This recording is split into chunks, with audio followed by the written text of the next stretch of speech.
everyone, welcome back to our brief overview of Demetra George's second volume book.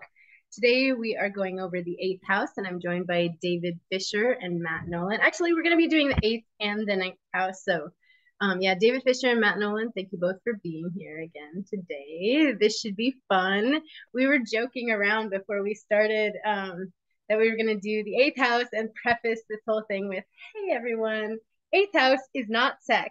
Now we can begin. So we definitely will touch on that, but we are going to do a pretty brief overview today. Although the eighth house can be a little bit loaded, and we did cover the sixth and the seventh house, which is a part of that angular triad that the eighth is a part of.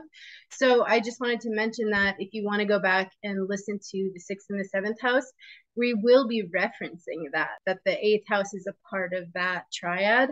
And it is a little bit disjointed because the ninth house, then we will be referencing the 10th and the 11th triad. So I just wanted to mention that also straight out of the gate, because when we talk about it, we talk of them in triads, and they're sort of a part of two different triads and kind of like flanking houses that we're going to be sort of pressing together today into one. So I just wanted to remind you that we're looking at them in the way of the triads, but they're not going to be situated that way in today's video as far as their angular houses. And so triads, we're talking about cadent, angular, and succedent as an order. And we have touched upon this in other videos in the past, what those terms mean. Today, we're starting with the succedent house, the eighth house. And so it's conductive to business, as Chris Brennan would put it, as Schmidt would put it, for instance, as well. And I think Demetra, I'm not sure if she uses that term. I don't remember quite if she uses that term in the book, but it's an active house. Yeah, it's interesting though, and that's one of the kind of like, this is a bit of a loaded house, and we're going to get into this because it's a succeedent house to the seventh. It means it precedes it, so it's sort of climbing to it. But that gets us to one of the main sort of names or kind of ancient delineations of the house, is that the eighth house is falling or climbing to the descendant, to the house of death, the seventh house. So when we think of the eighth house as the house of death, it represented like the end of life, or that immediate fall into the horizon, or that immediate fall into the seventh house, which is the declining, like descending place. So we get that death, and especially fear of death, as one of the major significations for the house. So it's active in the way that it's succedent, but it's actually called the idle place because of its aversion to the ascendant. So again, it's one of the houses that it's a bad house, one of the bad houses, which are among the 12th house, which is the worst of the bad houses, the eighth house. You have the four houses, those four houses that are in aversion to the ascendant, and the eighth house is succedent, so it has some activity like the second house. We have talked about the second house before and how it could be malefic. And again, this is the same idea. You have to choose consciously to put some awareness into that house in order for that activity to not take you to the end of situations in a way that is completely out of your control, in a way that you're just faced with circumstance that you didn't prepare for and things. You have to choose to be aware of that eighth house so you're not caught off guard. Yeah, and just you referenced the second house being the other of the bad houses. So the bad houses are obviously the ones that have no connection to the light of the ascendant, and no aspect. But when we're thinking about the eighth house, we can think about it in a somewhat relationship to the second house because they're opposite each other. So we'll be talking about that as well when we talk about the ninth house. We're going to be talking about it in relationship to the third house. So, the second house, the gate of Hades, and the eighth house, the dreaded abode of Typhon, or something like this, right? So it's another house that has to do with the gates of hell, and it's another house where planets... Both of them are the abodes of Typhon and the gates of Hades. Eighth house is like, so the second house is usually seen as the least malefic of like the explicitly bad houses. Sometimes the third will be thrown in there, but the 8th house I would say is much more malefic because they're both succeeding houses, but the second house is related to the first and also has a trine to the 10th, which is really good, which is just strengthens it and makes it a little bit nicer. Where the 8th house is in aversion to the first, it's related to the 7th, which is seen as probably like the third best angle, and its relationship to the 10th is pretty weak. It's only the sextile. So if I could just read like the first paragraph of the chapter, I think it sums up a lot of good points that we've already made. So she says, the name of the 8th house is idle, which means inactive, without movement. Death is the fundamental and most consistent historical meaning of this house in the astrological literature. The 8th house standing in aversion to the first house does not receive the light and life force of the ascendant. Hence it is known as a dark, shaded place that is turned away from life. No planet rejoices in this sector. In Serapio's scheme of the chronological ages of life, according to the daily motion of the sun, the 8th house corresponds to the last part of the last age. So if the second house is following behind the birth of the native and like leading into the life of the native, then the 8th house is leading into their death and leading into their like falling away. And so like we were talking in the 7th house, that the 7th house is like the limit of the native. The 8th house is like the thing that establishes those limits, or the things that leads to those limits, or the I can't remember, I think it was David said like the anxious awareness of future limits and that kind of a thing. And death, the anxious awareness of death and how it limits your ability to just fulfill your purposes and things like that. Well, think about it. The sun in zodiacal motion is always trying to not set, is always trying to get away from the horizon line where it's setting. So it's like our spirits don't want to die, our ideas don't want to die. But the 8th house gives this feeling of, okay, if you don't want it to die, you have to make some concessions to circumstance, and you have to accept that some things are going to be taken on, some things are going to be left behind, some things have to die, and you have to make that process of death consciously throughout your daily life, so you can kind of get into the awareness of the 8th house and let it not be so malefic. If you have problems there, like malefics and things like that, it'll be harder for you to go through those things, and you'll be painfully aware of it. Yeah, and because no planet takes its joy here, and because it's like death is approaching, a lot of times it'll have to do with like, I think Achuto is the one that said, or Adam Ellenboss is the one of our teachers that said this, which it has to do, with existential dread. And I know that death is the house, but the way that he taught it was almost like fear, and the fear of death, because it's like that slipping away, it's like that grasping energy. So we're going to talk a little bit about like some of the occupations that might happen here, and some of the I guess psychological nature of things that can happen here.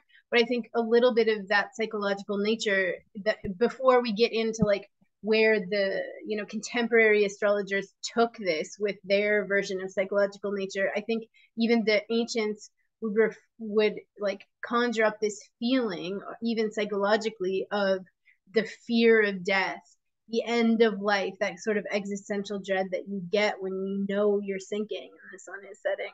Yeah, and I just another note, I really like the way Adam talks about the houses in general, but in the way that he ties in like the primary and secondary motion, where like, so the primary motion would be like through the houses each day, the secondary motion is through the signs, like long term. And a planet in the 8th house is being drawn over the course of a day, or like through its time of day to set, but the way it's moving zodiacally is away. So it's like referencing the 7th house, but like creeping against it, which is just what like the 7th house is pulling the 7th house is like pulling it down, but it's looking the other way. It's trying to like escape. It's grasping out of it in a way. So I mean, I think we can think about this too when we get into, well, I don't want to jump the gun too much, but in relation to the second house, like the second house is things that you're trying to bring, like maybe it's from your subconscious, or maybe from the place of death, into the life of the native. So it's what feeds the native, it's your money, you can go ahead and go back to that, but it's sort of like is what's unconsciously and sort of inadvertently feeding up towards the life force, where this one's sort of grasping away from it. So it's like if you have your own personal resources that you can sort of feed into, this is like resources that maybe come from other people. Now that is another ancient signification, and then we can get into things like taxes and things like that. But if you're thinking about other people's resources, when you're thinking about death, you're thinking about inheritance. So when someone dies, they leave money to you or something like this, or like what your legacy is when you leave. And those things are anxiety producing as well. So like if you think of it's tax time, like everyone's freaking out about like paying their taxes or not wanting to, or wanting to pay less, or not wanting, like all of these things, or like organizing your money or organizing the money of the spouse, all those kind of like things that are like less desirable or can be causing some anxiety. So even if it's like, okay, you're the recipient of someone's money after they die or something, okay, great. But if you're the one dying and you're having to get your affairs in order and you're having to say, how much do I leave to my spouse and my children? All those things are a little bit anxiety producing, but in that way. And it's good things that come through death in the eighth house as well. And being opposite to the second, it is this place where you also find the inability to provide for oneself. And I've heard this from Dana Lynn, the People's Oracle. She's always saying how people who have, she made me think of this, people who have the ruler of the second inability in the eighth, for instance, they many times have the power to provide for them given to other people that many times abuse that power, and they have some kind of hurt in them in the sense of that being provided for. Independence, financial spouses independence. can be trapped by their financial partner. Yes. Like, so as related to the seventh, like, or let's say even parents, like my parents are going to die, I have to be nice to them to get the money or to not be cut out of the will. Or like, oh, I feel trapped, I can't leave the relationship because our finances are so enmeshed, or things like this, like the fear of like not having, or the fear of being dependent on somebody for their resources, all those things. And one thing that is something that carries through the tradition coming from the Hellenistic time through medieval and Renaissance, which is the nature of one's death. So, in the length of life technique, we can, and it references in different lots and things like that, but indications for the person's death, whether it's peaceful or violent, close to home or far away, in old age of natural causes, or if by drowning, fire, wild beasts, like anything like this, lethal poisoning, robbers, like all those things can be delineated from the ancient times, like from this house, and were used in techniques to show like what your death is going to have in store for you, what type of death that it might be. And then as well as she goes on to say occupations related to death can also be a part of the eighth house corpus as well. So you can see things like morticians, undertakers, coroners, hospice workers, executors of wills. So you're dealing with other people's money. Like my sister has an eighth house planet. She works at a bank. I was always like, what's that about? Like, what's her eighth house about? I was like, not getting it. She works at a bank, so she's constantly in dealings with other people's finances, right? Guardians of trust, surgeons and butchers, which I thought was really interesting because we see surgeons and butchers in the sixth house as well, being the joy of Mars and being sort of like labor workers. Homicide detectives, crimes investigators, grief counselors, suicide prevention advocates, and death duelists. So I don't know if that, just listing some of those occupations might give a little bit of like what we're talking about here. It's dealing with other people's death even, right? Or dealing that type of thing, like you're dealing with other people's resources, other people's death, other people's fears that might come up when it comes to their money or their own death, things like that. So entangled with the significations of death with the second and the eighth house, they both deal with gains or losses of money and substance. So you're looking at what I bring to the table, what you bring to the table, that kind of a thing. This makes me think of a couple examples, but one for like, or two for like manner of death was Bruce Lee, where he has, I think it was Scorpio eighth house and the moon was in maybe a Cancer eighth house and the moon was in Scorpio in the 12th. And he ends up dying from a cerebral edema, which is like swelling and too much water in the brain. So sometimes it's like kind of vague, but a little bit straightforward like that, where he has a watery eighth house watery planet, and it's in a water sign, leading to like a watery type of death. Mm-hmm. And it was, I think people think that it was led to by he like removed his sweat glands. So there's this like malfunctioning moon in Scorpio of like a watery excretory function, and then he ends up dying from having too much water. And another, sorry, go ahead.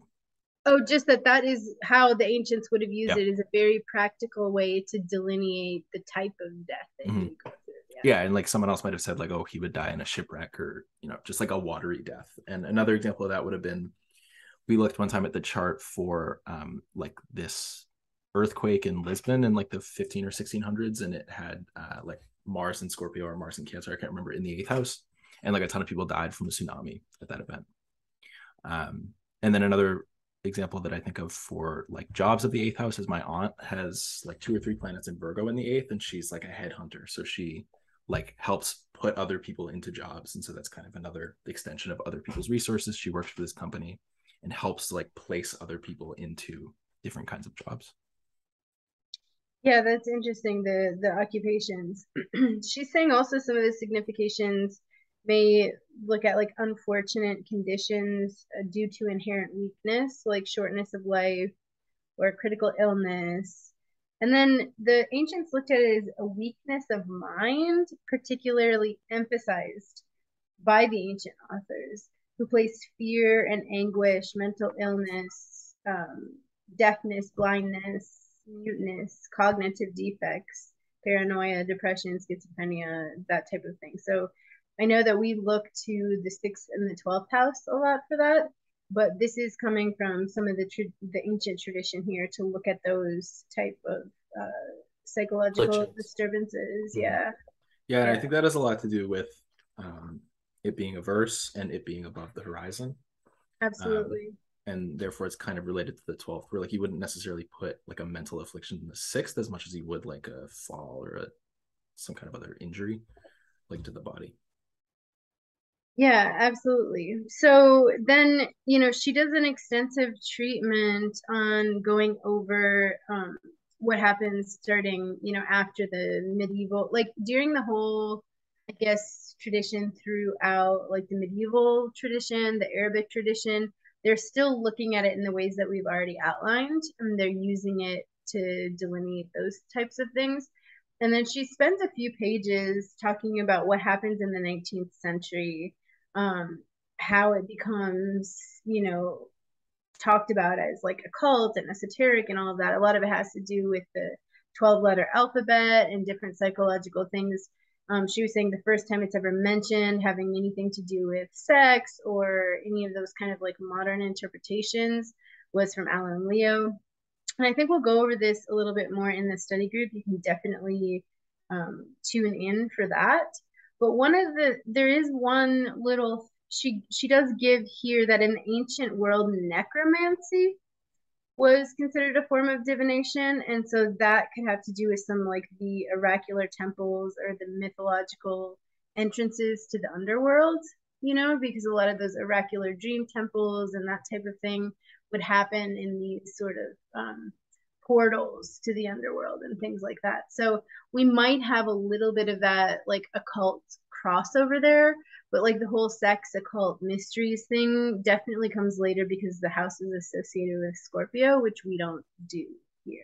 Yeah, and like maybe this is a good sort of transition to the 9th, but all of those topics like occult things, religion, spirituality are like firmly 9th house and 3rd house.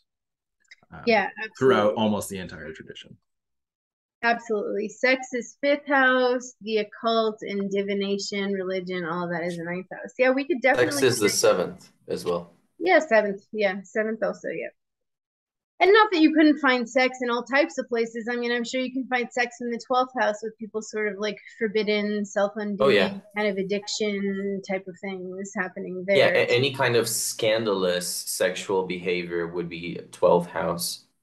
Yeah. So, I mean, you can find it all over the chart, but we just wanted to, like, we were joking how we were going to say that off the top. But she does give a good treatment on why and how it came to be. So if you're interested, grab the book or come to the study group. But in the tradition itself, up until very, very recently, that's not how we're looking at the eighth house as a house of occult and sex. Yeah, and part of the reason that we harp on the fact that it's very recent is because the people who started saying it were not referencing the tradition. They like didn't have access to the text, so they like just kind of made it up, with what they had Yeah, available. it's funny to say it like that, but it's true. It's like it's disconnected from the way that astrologers thought forever and ever, and they just kind of assumed that because they were traditional, they were like primitive and fatalistic and kind of like misguided. And we're like, simply didn't have access. Like simply we're just like, 12-letter alphabet, Scorpio, genitals. And she goes into that, like why we get there. Like, it's not like they were like completely just like off base or whatever. It was a whole different psychological tradition. They were drawing on completely different sources. So when we're delineating as, practitioners of the ancient way, we're just letting you know that like in the delineations and how the eighth house was used and thought about did not have those associations.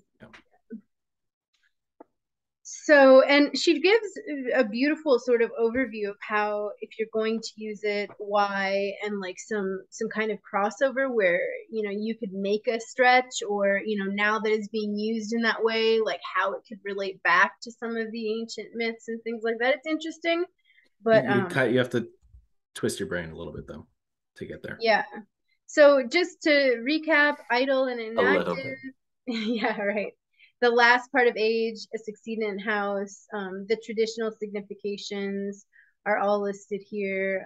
Sometimes you can get into squandering what is gained too, depending on what you've got for. Yeah, that could be like if the eighth house is inheritance and there's malefics involved, it could be like you're inheriting debt, or you're inheriting enemies or illnesses, or it gets squandered, or there's conflicts over it. Should we move on to the ninth? Yeah, let's go ahead and do that. So the ninth house is the house called the House of God. I'm just finding it here in the book. So the House of God, and it's related to the goddess house, the third and the ninth being in relation God and goddess, because we find the joy of the sun in the ninth house and the joy of the moon in the third house. It's a cadent house, but because of its trine to the ascendant, it's got a lot of positive significations inherent to it because of that. And also not just the trine, but the superior trine, which I think we've mentioned quite a bit. The primary topics are religion, faith, wisdom, divination, pilgrimage, and long distance travel. It's called metacosmios, which is like metacosmic, basically. It means between worlds. And, both the sun and the moon, or the god and the goddess, preside over these sacred activities of travel and worship and things like this. So, yeah, I think that's mostly, that could cover it. We can kind of elaborate a little bit here. The joy of the sun has a lot to do with like the light of the mind, or the organ of the perception of the soul. Well, again, the planets, they rejoice in houses that reinforce by nature of circumstance their significations. The moon, we were saying, rejoices in the third because she is very mobile, she is very ever-changing. She's also about familiarity. And the third house, where your environment, immediate experience, primary experience of learning, and all those things, the things that were so familiar to you that they were part of your background. Now, the sun is the things that you select from that background to make up an idea of your reality. And so in the ancient times, it signified consulting with oracles, and especially pilgrimage to go consult with oracles. You would go to a specific temple, a certain specific place, to have a specific experience that would enlighten you, would give you a certain sense of reality that you weren't being able to make because you were too in the lunar sect. You were kind of lost. You felt something inside of you calling out, but you couldn't quite make it what it was. The ninth house is where you go to understand what it is that the third is trying to give you in your environment. And so, do you guys have anything to say of that? Yeah, Good. I was gonna bounce off just the fact that just explicit and quickly that when the sun is in the ninth and it's like long distance travel, or the moon in the third, which is short distance travel, had a lot to do with the cycle of the moon being like monthly and the cycle of the sun being yearly. So it has a little bit to do with the timing on that as well, like the, taking long pilgrimages that take this like solar revolution of like really understanding time, really understanding the year, where moon was just like local temple type of things and has to do with the faster cycles of the. I like the way again that Adam Allenboss talks about it, where it's the primary and secondary motion, where the ninth house planet is being pulled away from the 10th house angle, but is still like referencing it by traveling towards it by secondary motion. And so there's a couple of things that you can think of there where it's a place where there's less activity, but it's still reflecting on like the world of activity. And so that's where you get things like religion and philosophy or politics or just like knowledge and theorizing, where you're kind of looking at the world from a place of rest and decline and like not being in the middle of the world and like just gazing upon it.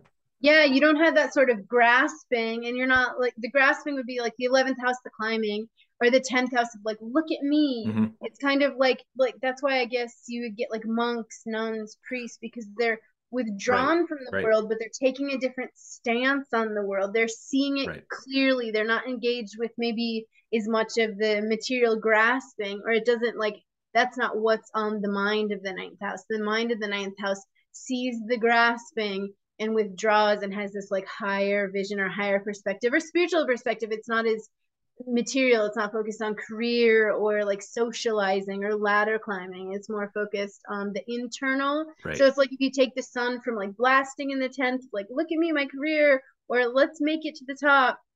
It's kind of like bringing, I guess, that illumination of, instead of having the spotlight on you in the 10th, bringing that to an internal space, declining away, bringing it to the interior space. Right. And you have these like solar words associated with religious experience, where you'll have like revelation, or like you said, illumination or enlightenment. Like that's big sort of solar.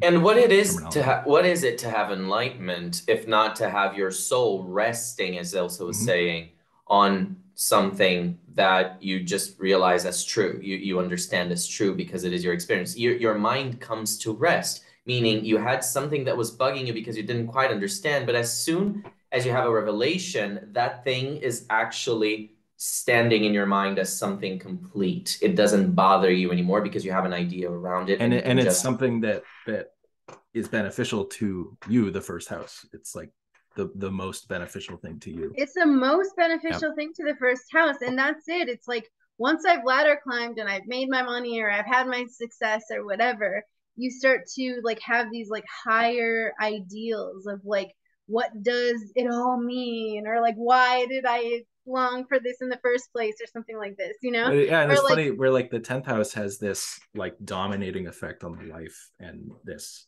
in a way kind of detrimental, where there's like the career and the status and the reputation are like bearing down upon on the ascendant. In a way that the ninth house just isn't. Yeah, it pushes the ascendant, whereas like a spiritual inclination of like wanting to take that spotlight into like, what does it all mean, or something like that, is like very like beneficial for the soul, I guess. You know, not necessarily for the life, where the 10th puts the square onto the life of like pushes you towards like achievement. This sort of guides you toward the spirit soul of the helm, or the first house, into something a little bit deeper. And so that illumination of the soul is where you start to get that God thing that's happening here, is where you start to get like reflection. So that's where you start to get things not just like religion or God or pilgrimage, but you start to get things like psychology, or even when you get into the idea of like travel or higher learning or higher education, because you'll hear that as well. That again has to do with like turning on the mind, turning on the soul in an interior way of like questioning something, like what does it all mean, like, you know. So it might not be God oriented or something like that, but even in education or travel, it's like, what's out there, Right. or like, Yeah. what's in here, what does it all mean, like that whole Yeah, thing. and that's You're why I being mentioned. taught Go ahead, David. you're being taught the questions that are most prevalent in your society at that moment. Whereas the moon is the primary learning of the skills that you're going to need to have in order to do that kind of thinking. For instance, you learn how to read, how to write in the third house. That becomes the background for how you excel into another type of learning, right? Into another type of learning that is more about how your society functions, what is your place in it, if you have an ideal about that, how you see that reflected in the world around you and your experiences as you try to go on about your life. Because that's what we're talking about in terms of cadency. It reflects, you guys are saying, what has been, and allows you to reflect on what has been as something that creates your ideal of who you are, and thus propels you through life with a stronger sense of who you are. Yeah, and that's why we get, I mean, like, if divination for sure, any religious or like higher minded things, but definitely astrology. Stop, stop. That's it. It's the house of astrology, right? So it's things like that when you're wanting to learn things that are like esoteric and like beyond proof, or trying to prove, or like, I guess you could even see like sciences or mathematics there. That's why you get that sort of like higher learning thing. Well, yeah, and you see the cadency as it's like not profitable in the sense of like busyness and like doing things in the real world and like having a It's job, not right? If we were right. in this for the money, we would not be doing this. That's perfect. So like the cadent houses are quote unquote non-profitable, and even though it's good for the soul and good for the ascendant, propels the spirit soul forward.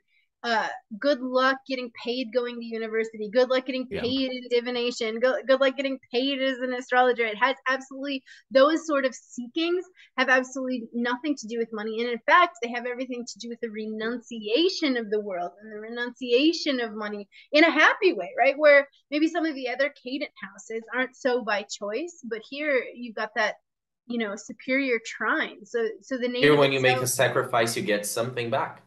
yeah, the native itself wants to and has a good feeling about sort of neglecting the world. It doesn't want to do business here. It could care less. Right. It Right. wants to know, it wants to seek, and things And like that. proposing another kind of busyness is that kind of busyness, not in the sense that the Hellenistic astrologers perhaps were trying to mean bringing about your desires, your what you're willing through your spirit to enact into the world, but using that spirit rather, again, as a sacrifice, perhaps, to have an experience that is kind of random or that doesn't have so much definition, with the purpose of finding that particular definition that will then propel you to more activity, right? Because again, the superior trine to the first. So it is something that you do kind of aimlessly because you're trying to get to some illumination, and then your mind finally rests on something, you have an epiphany, and your first house gets that boost from it. Right. Right. And that's the metacosmos idea too. It's not of like this world necessarily. And speaking of rest or withdrawing, or sort of like that meditative, like backing away from the world, obviously we said oracles, astrologers, like prophets, preachers, professor, all those things.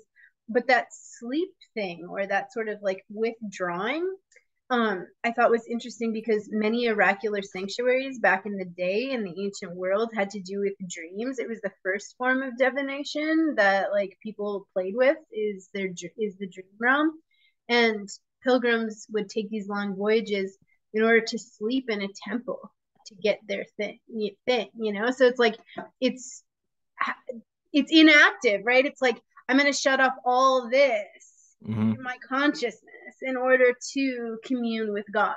I'm going to shut out the world. I'm going to renounce the money and the things. And so when you think of like all the activity in a dream that's not possible in real life, right? Where there's this, like you're saying, stepping away from the like solidity and firmness and activity to like total rest, and then it's like things really come alive.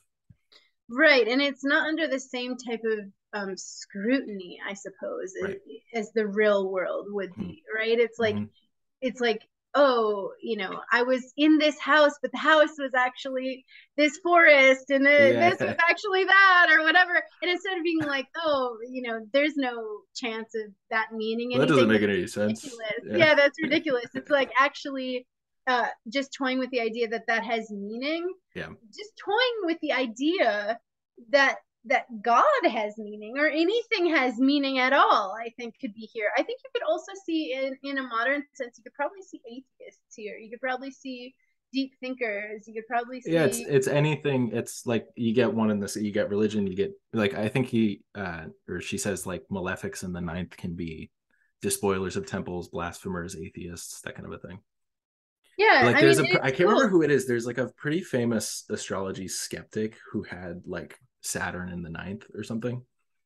Yeah, it's really cool though. I mean, I've always thought of like atheism and math and science and like all of that is like a different type of religion, or just a different type of deep thought, because it's like, okay, I've thought about it this much that I'm convicted enough to say that there is no fucking way that that when I die, my body doesn't just go rot away. Like, I mean, it takes all those sort of like deep convictions, if even thinking about God, in order to claim that there isn't, or something. Well, yeah, and like just thinking of like math, like I remember someone explained to me one time, like why would it be so crazy if like 2,500 years ago you figured out that like rules about triangles exist, is because then this thing that you're living in that appears just completely random actually has rules that you can't see, but now you understand them. Is like a very ninth house type of thing. That's why like science and math and all that is like very spiritual. It's just a different way of looking at it. And that's why science is always proving out with the monks. And, now we're like, oh, wow, look, these monks do this because we attached it to the thing and now we can prove it, or whatever. It's all kind of like mixed in that like higher mind thing, and the God complex, or the bigger I, or what's beyond me, or what's inside of me, or things like that. So then just the about the trine to the ascendant, one thing I thought that was pretty cool in the last part of the chapter is the grand trine aspect, the configuration that connects the first, the ninth, and the fifth houses. And this is discussed by Marinus. And he's just kind of saying that, that artistic creative flow is harmoniously feeding into the ninth house in like sacred spaces of like art and worship and things like that. And we get that sort of like beauty of life, like that nectar of life when we talk about the ninth to the first to the fifth. It's that juicy sort of like God and creation and the spirit of self and things like that. We're going to go deeper into these topics and discussion groups. And I just want to call to everyone's attention now that these videos, they are supposed to be this invite for you guys to join us, for those of you who are able to, on Patreon, the Patreon discussions that we have every last Wednesday of each month. We also are going to start having practicums as from the next month, meetings as well. And so we're going to have 2 meetings, one me and Matt, the other Matt, I, and Elsa, we're going to be doing the last Wednesdays. So we're going to go deeper into that, and there are going to be more people there to discuss these topics with us. So the discussion will be more lively. It will be more points of view coming in, so you guys can have more experience on how other people view these topics. And yeah, it's really fun to talk about with people and like ask questions with each other and just kind of like go back and forth.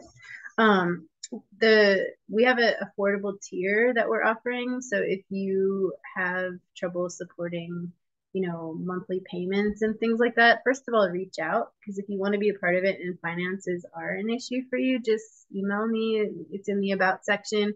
But we have a $5 a month one, which pretty much means that each of us get $1. We're just kind of like trying to get people there with us.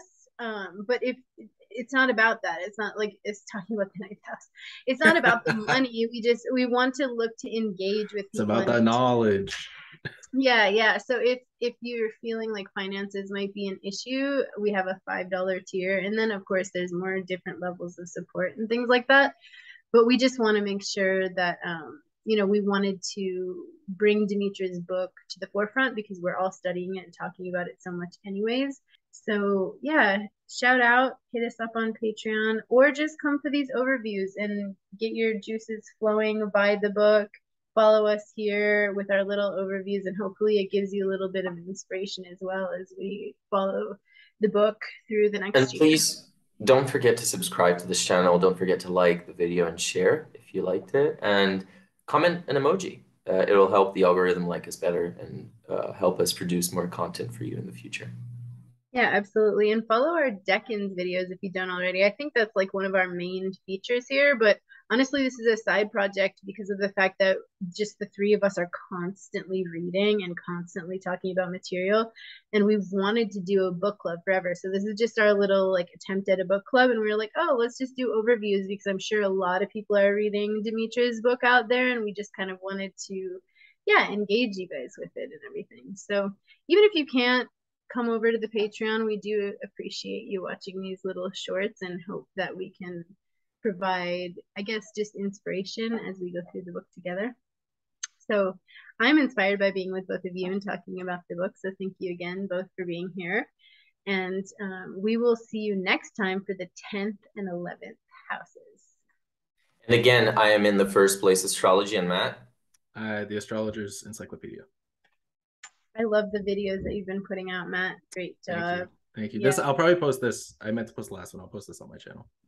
Awesome. Until next time. Bye. Yeah.